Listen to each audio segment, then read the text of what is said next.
Hello everyone. आज हम देखेंगे एप्लीकेशन ऑफ डिफाइनाइट इंटीग्रेशन के बारे में, मतलब नियत संकलनी उपयोगिता। एक इंटीग्रेशन की ही क्या है, एक एप्लीकेशन है। तो फर्स्ट एप्लीकेशन हमें देखनी है, वो क्या है, एरिया मतलब क्षेत्रफल। सो ये फाइंड करने के लिए, एरिया फाइंड करने के लिए क्या क्या करना है, क्या जो बेसिक हमें पता होना चाहिए, वो सब कुछ मैंने प्रीवियस 2 वीडियो में बताया है, राइट। कि कौन सी कंडीशन देते हैं, कैसे उनको हमें ड्रॉ करना है, लाइन, पैराबोला, कोई एक पॉइंट दे देते हैं, कैसे ड्रॉ करना है, वो सब कुछ मैंने बताया था। आज हम देखेंगे उनके बेस पे एक एग्जांपल देखेंगे। बहुत इजी है, इसमें यहाँ पे इंटीग्रेशन करना बहुत इजी आएगा। लेकिन इंटीग्रेशन का फंक्शन अभी देखो, हम अब तक जो कर रहे थे उसमें ऐसा एग्जाम्पल हमको दिया होता है तो हम क्या करते थे, सिर्फ इंटीग्रेशन करते थे। सो यहाँ पे ऐसा नहीं होता है। ये जो इंटीग्रेशन किसका करना है वो हमें लिखना होता है। वो कहाँ से लिखेंगे? सो ये हमने जो फिगर ड्रॉ की है एक्स वाई प्लेन पे, जो ग्राफ ड्रॉ किया है वहाँ से हम लिखेंगे। और ये ग्राफ कहाँ से ड्रॉ करेंगे? तो देखो, ये एग्जाम्पल के अंदर ये कंडीशन दी होती है, सो वहाँ से हम ये ड्रॉ करेंगे। सो एग्जाम्पल देखते हैं। Find the area bounded by the lines, मतलब કે આપણે ક્ષેત્રફળ શોધવાનું છે, પણ એ જે ક્ષેત્રફળ કોનું શોધવાનું છે, એક પ્રદેશ છે કે એ શાનાથી ઘેરાયેલો છે, તો આ બધી લાઈનોથી ઘેરાયેલો છે। એ કઈ કઈ લાઈન છે એ અત્યારે આપણને અહીંયા કન્ડિશનમાં આપી છે। તો ફર્સ્ટ કઈ છે, વાય ઇક્વલ ટુ એક્સ, બીજી છે એક્સ ઇક્વલ ટુ 0, છે એક્સ ઇક્વલ ટુ 4 અને છે એક્સ એક્સિસ। એકદમ સિમ્પલ છે, સમજજો। તો આપણે 1 બાય 1 આપણે જોઈએ। સો આપણે સૌથી પહેલાં શું કરવાનું, આ વાય એક્સિસ અને એક્સ એક્સિસ આ ડ્રો કરી દેવાની, આ રીતના લેબલ આપી દેવાનું એક્સ અને વાય। પછી શું કરવાનું, ઓલરેડી મેં અહીંયા પેન્સિલથી ડ્રો કરી છે અને ફિગર ઓલવેઝ પેન્સિલથી ડ્રો કરજો। Y equal to X line है first. So Y equal to X line मतलब ऑलरेडी मैंने बताया है कैसे ड्रॉ करनी है। ऐसे ये लाइन किसकी होती है, वाई इक्वल टू एक्स। हमें कोई मेजरमेंट नहीं लेना है, बस ऐसे ही ड्रॉ करना है अप्रोक्सीमेटली। सो ये एक लाइन हो गई वाई इक्वल टू एक्स की। अब सेकंड कौन सी है, x equal to 0। So x equal to 0 line कहाँ पे ड्रॉ करेंगे, एक्स पॉइंट 0 कहाँ पे होगा, ये यहाँ पे, ये मिडल में 0 होता है दोनों x and y. So x equal to 0 तो मैंने बताया था, एक्स इक्वल टू 0 कहाँ पे होता है, वो होता है वाई एक्सिस पे। एक्स की वैल्यू ऑलवेज कैसी रहती है, 0 रहती है।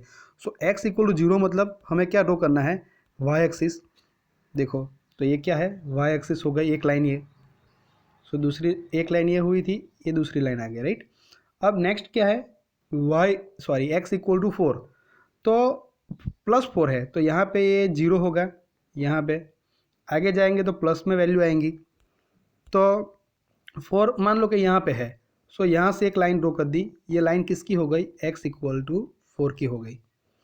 नेक्स्ट कौन सी है, एक्स एक्सिस। तो एक्स एक्सिस तो हमें पता ही है कौन सी है, देखो ये एक्स एक्सिस हो गई। सो देखो ये 1 2 3 एंड 4 4 लाइन जो हमें दी हुई है, सब कुछ ड्रॉ कर दिया। अब ये चारों के बीच में एरिया कितना आया, देखो ये वाला मैं आपको और कलर से बताता हूँ। देखो ये ब्लू पर्पल कलर जैसा दिखता है, ये जो आया वो चारों के बीच में एक एरिया आ गया। सो हम बोल सकते हैं area bounded by the lines. कौन सी, ये हमने जो ड्रॉ की है वो, बराबर। सो બધી લાઇનની વચ્ચેનું, બધી રેખાઓની વચ્ચેનું ઘેરાયેલો પ્રદેશ આપણે શોધી લીધો। હવે જે ઘેરાયેલો પ્રદેશ આપણે જે શોધી લીધો છે એનું આપણે શું ફાઇન્ડ કરવાનું છે, એરિયા। ઓકે, એનું આપણે ક્ષેત્રફળ શોધવાનું છે। તો આપણે કેવી રીતે શોધીશું તે જુઓ। હવે एरिया मतलब हमने ऑलरेडी मैंने बताया था, एरिया ए इक्वल टू क्या लिखना है, मॉड्यूलस ऑफ आई, क्योंकि एरिया ऑलवेज पॉजिटिव रहता है। सो जो हमें आई का आंसर आएगा वही हमारा एरिया होगा, लेकिन उसको किस में रखना है, मॉड्यूलस में रखना है। माइनस भी है तब भी हमें आंसर कितना कैसे लिखना है, प्लस में ही लिखना है, राइट। अब देखते हैं, ये जो ए इक्वल टू मॉड्यूलस आई तो हमने लिख दिया, लेकिन हमें ये आई फाइंड करना पड़ेगा।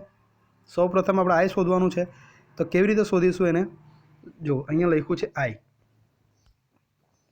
आई इक्वल टू इंटीग्रेशन किसके रिस्पेक्ट में, देखो यहाँ पे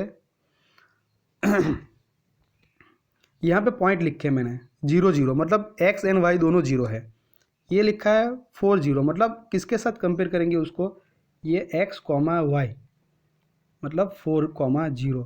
सो x की वैल्यू क्या होगी 4 और y की क्या होगी यहाँ पे 0, इसका मतलब होता है सो ये x इक्वल टू 4 का ये लाइन है, तो यहाँ पे x की वैल्यू 4 होती है, लेकिन y कितना होता है x एक्सिस पे 0, तो 4,0 लिखा है मैंने। सो अब हमें इंटीग्रेशन करना है, किसके रिस्पेक्ट में करना है देखो, तो यहाँ पे हम x एक्सिस को रेफरेंस में लेते हैं अभी। सो ये x है तो हम क्या करेंगे x के रिस्पेक्ट में करेंगे, तो क्या लिखेंगे dx। अब एरिया x एक्सिस पे देखना है कहाँ से स्टार्ट होता है और कहाँ पे एंड होता है, वो हमारी क्या आ जाएगी लिमिट आ जाएगी। तो देखो एरिया कहाँ से स्टार्ट होता है, देखो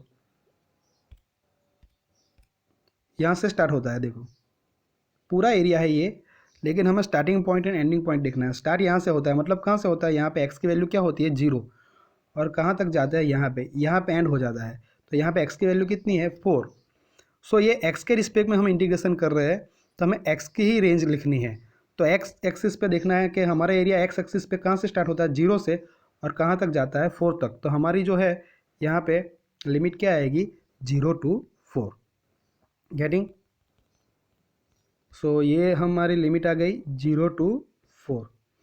अब हमें किसका इंटीग्रेशन करना है, किसके रिस्पेक्ट में करना है वो हमने लिख दिया, ये लिमिट भी लिख दी। अब किसका करना है, तो देखो फंक्शन कौन सा दिया हुआ है, ये तो x इक्वल टू 0 है, ये x इक्वल टू 4 है, कांस्टेंट वैल्यू दी होती है ना।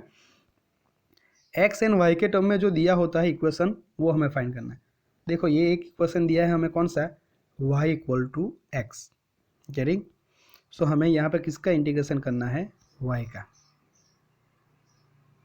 ओके समझ में आया। सो ये जो मैंने बताया वो यहाँ पे लिखा है ऑलरेडी, देखो यहाँ पे x के रिस्पेक्ट में करते हैं तो यहाँ पे y के टर्म में लिखना है पहले।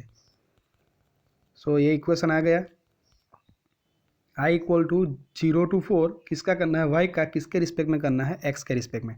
अब देखो y इक्वल टू क्या है दिया हुआ है हमें, y इक्वल टू एक्स दिया है, तो y की जगह पर क्या यूज़ कर लो x। तो अब x का इंटीग्रेशन करना होगा अभी।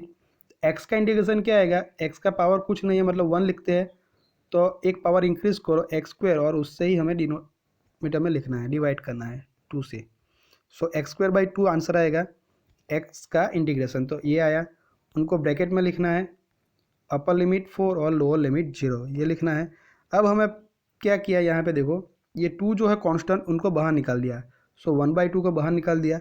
आप नहीं भी निकालोगे तब भी कोई प्रॉब्लम नहीं, सेम आंसर आएगा, राइट। सो बाकी क्या रहा है ब्रैकेट में x²। अब लिमिट एंटर करते हैं, ये 1/2 तो है वो एज इट इज़ रहेगा, तो पहले अपर लिमिट एंटर करते हैं, तो x की जगह पे क्या रखेंगे 4, तो यहाँ पे क्या लिखा है 4² माइनस लोअर लिमिट x की जगह पे 0 लिखो तो क्या आएगा 0² आएगा। 0² मतलब तो क्या हो जाएगा 0 ही हो जाएगा, तो 4² बचेगा, तो 4² मतलब क्या होता है 16, और ये 1/2 तो आगे है और यहाँ पे 16 आया, तो 16/2 कितना आता है हमारा आंसर 8 आता है। सो ये किसका आंसर आया हमारा, ये i का आया, i इक्वल टू क्या आया हमारा 8 आया। अब हमें किस में रखना है एरिया में, सो a इक्वल टू क्या है मॉड्यूलस i है, सो i की वैल्यू रखो 8, तो प्लस ही है तो बाहर निकालोगे तो प्लस ही रहेगा, तो a इक्वल टू क्या आएगा हमारा आंसर 8 आएगा, ओके। अब हमें ये एरिया फाइंड कर रहे हैं, तो एरिया का यूनिट लिखना है, मतलब एकम, क्षेत्रफळનો એકમ શું આવે મીટર સ્ક્વેર આવે, या तो કિલોમીટર સ્ક્વેર આવે, સેન્ટીમીટર સ્ક્વેર, કોઈપણનો સ્ક્વેર લખાય આપણાથી, સેન્ટીમીટર મીટર કિલોમીટર। સો અહીંયા આપણને કોઈ સ્પેસિફાઈડ કર્યું નથી કે ભાઈ મીટરમાં લેવાનું છે કે ભાઈ આ લેવાનું છે, તો આપણે શું કરીશું એને સ્ક્વેર યુનિટ એમ લખીશું, એટલે કે યુનિટ ગમે જે હોય સેન્ટીમીટર મીટર જે હોય તે સમજી લેવાનું, રાઈટ। સમજી ગયા, તો યુનિટ ઓલવેઝ અહીંયા આપણે લખવાનો નહીં, તો એના માર્ક્સ કટ કરવો હોય તો થઈ શકે। સો એરિયાનો યુનિટ શું આવે સ્ક્વેર આવે, બરાબર છે, મીટર સ્ક્વેર સેન્ટીમીટર સ્ક્વેર, તો અહીંયા આપણે શું લખીશું સ્ક્વેર यूनिट, આવી રીતના શોર્ટમાં લખી દેવાનું, ओके। सो ये इंटीग्रेशन करना बहुत ईजी है, लेकिन ये इक्वेशन हमें लिखना है कहाँ से, ये फिगर पे से। फिगर कहाँ से ड्रॉ करनी है, तो ये कंडीशन पे से, वो मेन इंपॉर्टेंट है। और इसका एक एग्जांपल 4 मार्क्स में आता ही है एग्ज़ाम में, तो ये परफेक्ट करना है आपको। नेक्स्ट वीडियो में हम इनके बेस पे और एरिया फाइंड करने का एग्जांपल देखेंगे हम।